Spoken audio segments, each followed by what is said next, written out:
রাজশাহীতে রয়েছে এমন একটি জায়গা যেই জায়গাতে আসলে আপনার হয়তো মনে হতেই পারে আপনি নিউজিল্যান্ড বা সুইজারল্যান্ডের কোনো একটা জায়গায় চলে আসছেন। জায়গাটি দেখতে এত সুন্দর যে দূর দূরান্ত থেকে মানুষ ছুটে আসে শুধুমাত্র এই জায়গাটির সৌন্দর্য উপভোগ করার জন্য।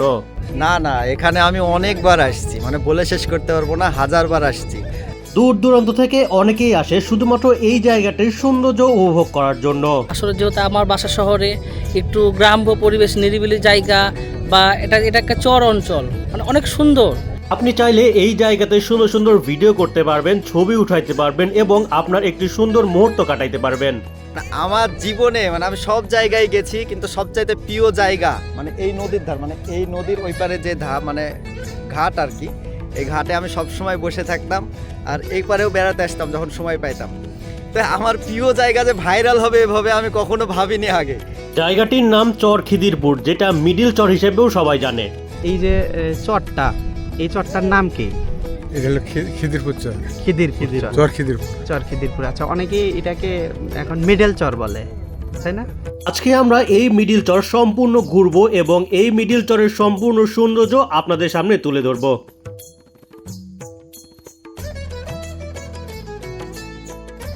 আমি এখন দাঁড়িয়ে আছি উত্তরবঙ্গের মিনি সুইজারল্যান্ড বা মিনি নিউজিল্যান্ড খ্যাত মিডিল চরে। আমার পাশে দেখতে পাচ্ছেন যে আসলে সবুজের একটা সমারোহ। পাশেই রয়েছে পদ্মা নদী এবং এই পদ্মা নদীতে জেগে ওঠা এই চরটিকে অনেকেই মিনি সুইজারল্যান্ড বা মিনি নিউজিল্যান্ড বলে। আসলে এই জায়গাটি অনেক সবুজে ঘেরা এবং এখানে কিছু আশেপাশে বাড়িঘর রয়েছে এবং এই প্রত্যেকটা বাড়িঘরের মধ্যে কিন্তু রয়েছে গরুর পাল। এবং আমার পিছনে দেখছেন যে অনেক গরু, এই গরুর সৌন্দর্য, গরু যখন এই পাল ধরে চলে এটার সৌন্দর্য এবং এই পুরো সমতল ভূমির যেই সবুজে ঘেরা জায়গাটি, সব মিলে এই জায়গাটি পরিবেশ কিন্তু অনেক সুন্দর। চলুন তাহলে আমরা আজকে এই মিনি সুইজারল্যান্ড বা মিনি নিউজিল্যান্ডের সম্পূর্ণ সৌন্দর্য দেখব এবং এই এলাকার সম্পূর্ণ সৌন্দর্য কি আপনাদের সামনে তুলে ধরবো। জায়গাটির নাম চর খিদিরপুর হইলেও যেহেতু এই চরের দুধার দিয়ে পদ্মা নদী বয়ে গেছে এবং মাঝখানে এই চরটি, তাই তো ভালোবেসে এই চরের নাম দেওয়া হয় মিডিল চর। কিন্তু বর্তমানে এই জায়গায় প্রচুর দর্শনার্থী আসার ফলে দর্শনার্থীরা এর সৌন্দর্যের জন্য অনেকেই এই চরের নাম দিয়েছে মিনি নিউজিল্যান্ড বা মিনি সুইজারল্যান্ড। মানে সুইজারল্যান্ড যেহেতু বলতেছে ওরকমই ফিল একটা, যেহেতু পার্শ্ববর্তী মানে জায়গাতে হচ্ছে গরু, ছাগল, হাঁস, মুরগি দেখতে পাচ্ছেন আপনারা, সব এখানে সব রকমই আছে। অনেক সুন্দর একটা পরিবেশটা। প্রায় 10 বছর পূর্বে জেগে ওঠা এই চরে বর্তমান 40টি পরিবার এই জায়গায় বসবাস করে থাকে। আমরা কিন্তু দেখতে দেখতে চলে আসছি এই গ্রামের মধ্যে। এই এলাকায় যেই গ্রাম, এই যে আমরা দেখেন এইটা কিন্তু এই এলাকার মানে এই চরের ঘর বাড়ি এবং দূর থেকে কিন্তু এইরকম ঘর বাড়ির কিন্তু আমরা দেখতে পাচ্ছি এবং ঘর বাড়ি কিন্তু অনেক কম, আসলে পুরাটাই ফাঁকা বলতে হলে। আর আজকের আবহাওয়াটা একটু অন্যরকম, কারণ হচ্ছে যে খুব মেঘলা আকাশ, যার কারণে কিন্তু ছবি একটু কালো আসতেছে। যাই হোক, আমরা যে আজকে একটা নতুন এক্সপিরিয়েন্স নেওয়ার জন্য আসলে করছি, যে চাচার সাথে আমরা কিন্তু চলে আসছি।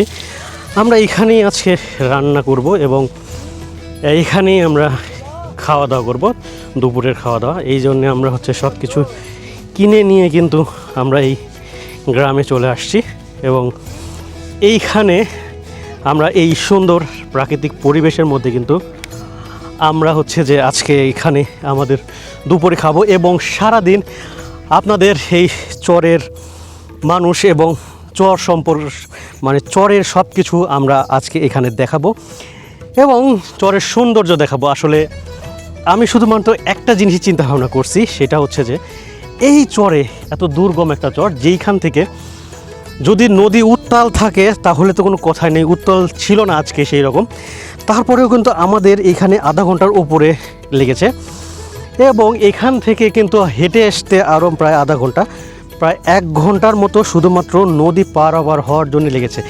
এই জায়গাতে না আছে কোনো চিকিৎসা ব্যবস্থা, না আছে কোনো সেই রকম ওষুধের দোকান, হাতে গোনা কিছু আশেপাশে বাড়িঘর দেখতে পাচ্ছেন আপনারা, সেই বাড়িঘর রয়েছে। আমি চিন্তা করছি যে এই এলাকার বা এই ধরনের মানুষজন কিভাবে আসলে কত কষ্ট করে চরের মানুষজন এখানে থাকে, যে কোনো হঠাৎ যদি কোনো অসুখ হয় তাহলে তারা কতটা কষ্ট করে, কারণ কোনো হাতের কাছে ওষুধ নেই, হাতের কাছে কোনো দোকান নেই, হাতের কাছে কোনো চিকিৎসা মানে সুবিধা নেই। তারা আসলে কীভাবে চিকিৎসা করে, এইটাই আসলে আমি এসে এখানে চিন্তা করছি। 12 বছর আগে নদী ছিল এগুলো। ধীরে ধীরে উঁচু। এখানে কি প্রতি বছর কি এইরকম সময় এরকমই থাকে, মানে এরকম সবুজে শ্যামলে ঘেরা থাকে? হ্যাঁ, এরকমই থাকে প্রতি বছর এরকমই থাকে। আপনারা কত বছর আগে এখানে আসেন? মোটামুটি এর আগে আরেকটা জায়গায় ছিলাম, 6 বছর হলো এই জায়গাটায় আসা। তার আগে ওখানেও 5-6 বছর থেকেছি। আপনার আগে ছিলাম খিদিরপুর চর বলছে সেই জায়গায়। খিদিরপুর, হ্যাঁ, ওখান থেকে ভাঙিয়ে এই চরে আসা মোটামুটি 2 জায়গাতে 12 বছরের মধ্যে 2 জায়গায় বসত করা। ও আচ্ছা, মানে 6 বছর হ্যাঁ, ওখানে ছিলেন, 6 বছর এই 6 বছর। এইখানে দেখলাম যে আসলে খুব একটা মানুষজন নাই, মানে অল্প কিছু সংখ্যক বাড়ি ঘর। অল্প। এখন ধরেন যে আপনাদের যদি কোনো এমার্জেন্সি ধরেন অসুখ বিসুখ হয়, তাহলে আপনারা কি করেন? তাহলে বিপদ এই নৌকাতেই নৌকাতে ওই পাশে যায়, তারপর হ্যাঁ, চিকিৎসা করতে হয়। চিকিৎসা করি। এমার্জেন্সি কোনো চিকিৎসার ব্যবস্থা নেই, না। বা এখানে কোনো মেডিকেল টিম বা এরকম কিছু না, আসে না? কিছু না। নৌকাতেই যেসব চিকিৎসা করা। এখানে কোনো ফসল টসল আবাদ ফসল আপনার ওই একটাই ফসল হয়, এই ইরি ধান হয়েছিল নিচু বেলায়, ওই পানি পাশের জমিতে? পানি বেঁধে আছে ওগুলা নেই। ওইগুলো মানে পানি কমে গেলে তখন আবার এই সমতল ভূমিতে কোনো কিছু আবাদ হয় না? এইগুলানে হবে, আর 1 মাস পর এই আপনার মাস কালাই বুনবে। মাছ কালায়? হ্যাঁ, কালায়। হ্যাঁ,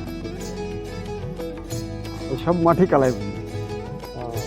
আমরা আজকে মিনি সুইজারল্যান্ডে আসছি এবং এই জায়গাতে এসে কিন্তু আমরা একটা মানে বৈরিক আবহাওয়ার মধ্যে পড়ে গেছি। পুরোপুরি কিন্তু মেঘ হয়েছে, যেহেতু এটা একদম নদীর পাশে, যার কারণে কখন বৃষ্টি হচ্ছে কখন মেঘ হচ্ছে তা বলা যাচ্ছে না। এবং আমরা কিন্তু একটা গরুর বাথানে রয়েছি। এই জায়গাতে যদি আপনি একটু দেখেন যে কয়েক হাজার গরু, আসলে কয়েক হাজার না, মনে হয় যে লক্ষাধিক গরু রয়েছে। এত বড় একটি গরুর পাল, এবং গরুগুলা কিন্তু প্রচুর শান্ত। আমরা এখানে গরুর বাথানের মধ্যে দাঁড়িয়ে আছি, কিন্তু দেখেন ওরা কিন্তু কিছুই বলছে না, এবং ওদের মধ্যেও ওরা ঘাস খাচ্ছে এবং সামনের দিকে এগিয়ে যাচ্ছে। জিনিসটা আমার কাছে খুবই ভালো লাগছে, এবং এই গরুগুলো কিন্তু খুবই শান্ত। এবং আপনারা যদি আসেন তাহলে অবশ্যই এই গরুর বাথানে আসবেন, আপনাদেরকে ভালো লাগবে। সবচেয়ে ভালো লাগবে যে এখানে একটু ড্রোন শট নিলে। আমরা ড্রোন শট নিতে গেছি, আর হচ্ছে যে বৃষ্টি চলে আসছে, যার কারণে কিন্তু ড্রোন শট খুব একটা নিতে পারলাম না। কিন্তু আমরা চেষ্টা করব যে আবহাওয়া ভালো হওয়ার সাথে সাথে আপনাদেরকে এই গরুর বাথানের কিছু ড্রোন শট দিতে। আশা করা যায় এই ড্রোন শটগুলো আপনাদের অনেক ভালো লাগবে। বর্তমানে এই মিডিল চরে প্রতিনিয়ত হাজার হাজার দর্শনার্থীরা প্রতিদিন আসে এই সৌন্দর্য টানে। বিশেষ করে বিকাল হইলেই এই জায়গায় মানুষে পরিপূর্ণ হয়ে যায় শুধুমাত্র এই প্রাকৃতিক সৌন্দর্য টানে। ভাই, এখানে আপনি কি এবারই প্রথম আসলেন? না না, এখানে আমি অনেকবার আসছি, মানে বলে শেষ করতে পারবো না, হাজারবার আসছি। আর যেহেতু সময় পাইছি একটা কথা বলি, সেটা হচ্ছে আমার বাসা কিন্তু এখানেই। মানে আমার জীবনে মানে আমি সব জায়গায় গেছি, কিন্তু সবচাইতে প্রিয় জায়গা মানে এই নদীর ধার, মানে এই নদীর ওই পারে যে মানে ঘাট আর কি, এই ঘাটে আমি সব সময় বসে থাকতাম, আর এই পারেও বেড়াতে আসতাম যখন সময় পাইতাম। তো আমার প্রিয় জায়গা যে ভাইরাল হবে এভাবে আমি কখনো ভাবিনি আগে, ঠিক আছে? তো মানে আমার এতই খুশি লাগছে যে এই জায়গাটুকু ভাইরাল হয়েছে যে আপনাদের বলে বোঝাতে পারবো না। আচ্ছা, এখন যে পর্যটক আসতেছে, মানে পর্যটকদের উদ্দেশ্যে আপনার কিছু বলার আছে? হ্যাঁ, এখানে বিষয় হচ্ছে যে মানে অন্য জায়গার চাইতে আমাদের আশপাশে যে যুব সমাজ মানে অন্য জায়গার চাইতে ভালো। আমি মনে করি যে এখানে যদি কোনো পর্যটক আসে তো হেনস্থার শিকার হবে না, যার কারণে আমি মনে করি যে আপনারা যদি এখানে আসতে চান কেউ, তো নির্দ্বিধায় আসতে পারেন, মানে কোনো সমস্যা হবে না সিকিউরিটির দিক দিয়ে আর কি। আচ্ছা, এই চরটা ঠিক কতদিন আগে এরকম হয়েছে ভাইরাল, বা এখানে এখানে বলবো- লোকজন আসা শুরু করেছে? ভাইরাল তো হয়েছে প্রায় 1 মাস হলো আর কি। আর এই চরটা কিন্তু প্রায় মানে আমার জন্মের পর থেকেই দেখছি। আর এখানের মূল কাজ হচ্ছে যে গরু লালন পালন, আর মাঝে মাঝে দেখা যাচ্ছে মানে আবাদ হয় আর কি, তাছাড়া তেমন কিছু না। আচ্ছা, আপনার কি আফসোস হয় যে এই চরে যদি আপনি থাকতে পারতেন? থাকতে বলতে কি যে সেই শখও আমি একদিন পূরণ করেছি আর কি, আমি এই চরে ছিলাম আর কি। আর বিষয় কি, এই চরে যদি কেউ রাত্রে থাকে তো তার ফ্যান বা এসি এগুলো প্রয়োজন হবে না মনে করি, প্রচুর বাতাস হয় রাত্রে। তো ভাই, আমাদের চ্যানেলের উদ্দেশ্যে কিছু বলতে চান? হ্যাঁ, সবাইকে একটু বেশি বেশি ভালোবাসা দিবেন, সাপোর্ট করবেন, এটাই চাই। যে আসলে কি এগুলো কিন্তু মানে কিপটা পুনাম করার জায়গা না, ঠিক আছে? যে আপনি যে ভালোবাসা দিলেন, ভিডিও দেখলেন, যে আপনার শেষ হয়ে গেল তেমন কিছু না। আপনারা চাইলে কিন্তু দিনে 1000 জনকেও ভালোবাসা দিতে পারেন। তো সবাইকে ভালোবাসা দিবেন, এটাই চাই।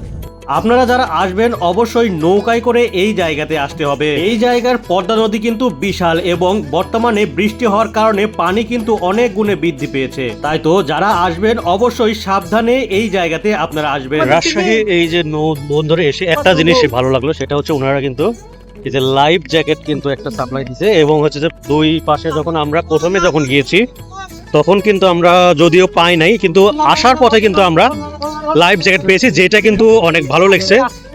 প্রত্যেকটা এলাকাতেই এইরকমই করা উচিত, যেটা আসলে আমাদের সারিয়াকান্দিতে সাধারণত করে না, যেটা আসলে এটা করা উচিত। আমরা ধারা বর্ষা চরে কিন্তু এইরকম একটা ব্যবস্থা নেওয়া উচিত, যে সেখানে কিন্তু লাইফ জ্যাকেট সাপ্লাই দেওয়া উচিত। কারণ হচ্ছে যে এখানে কিন্তু অনেক নদী কিন্তু অনেক গভীর, যে কোনো সময় একটা দুর্ঘটনা ঘটতে পারে, যার কারণে কিন্তু এই উদ্যোগটি কিন্তু নেওয়া উচিত।